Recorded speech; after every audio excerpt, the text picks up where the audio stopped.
അനിശ്ചിതകാല സമരം പ്രഖ്യാപിച്ച റേഷൻ വ്യാപാരികൾക്ക് മുന്നറിയിപ്പുമായി ഭക്ഷ്യവകുപ്പ്. ഭക്ഷ്യധാന്യങ്ങൾ നിഷേധിച്ചാൽ റേഷൻ കടകളിൽ നിന്ന് ധാന്യങ്ങൾ തിരിച്ചെടുക്കുമെന്ന് മന്ത്രി GR അനിൽ.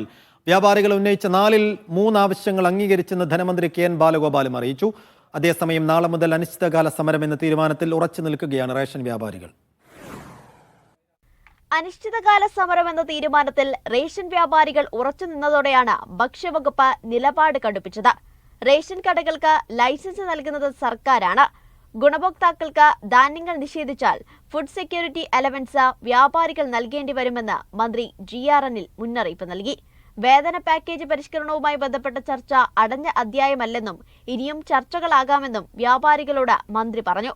സമരത്തിൽ നിന്ന് വ്യാപാരികൾ പിന്മാറണമെന്നും മന്ത്രി അഭ്യർത്ഥിച്ചു.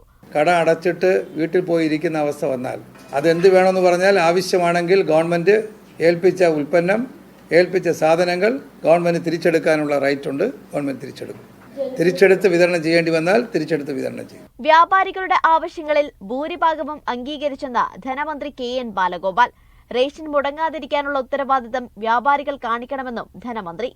സമരത്തിൽ നിന്ന് പിന്മാറുമെന്നാണ് ഞങ്ങൾ പ്രതീക്ഷിക്കുന്നത്. തൊഴിലാളി യൂണിയനുകളുടെ ഒരു സമരത്തിന്റെ അവകാശം പോലെയല്ല ഈ ലൈസൻസ് എടുത്ത് വർക്ക് ചെയ്യുന്ന ആളുകൾ എന്നുള്ള ഒരു ഉത്തരവാദിത്തമുണ്ട്. ആ ഉത്തരവാദിത്തം അവർ കാണിക്കുമെന്ന് ഞാൻ പ്രതീക്ഷിക്കുന്നത്. വേതന പാക്കേജ് പരിഷ്കരിക്കാതെ സമരത്തിൽ നിന്ന് പിന്മാറില്ലെന്നാണ് വ്യാപാരികളുടെ തീരുമാനം. മുഖ്യമന്ത്രി ഇടപെട്ട് ഉറപ്പു നൽകിയാൽ സമരം പിൻവലിക്കുമെന്നും വ്യാപാരികൾ പറയുന്നു. മീഡിയ 1 തിരുവനന്തപുരം.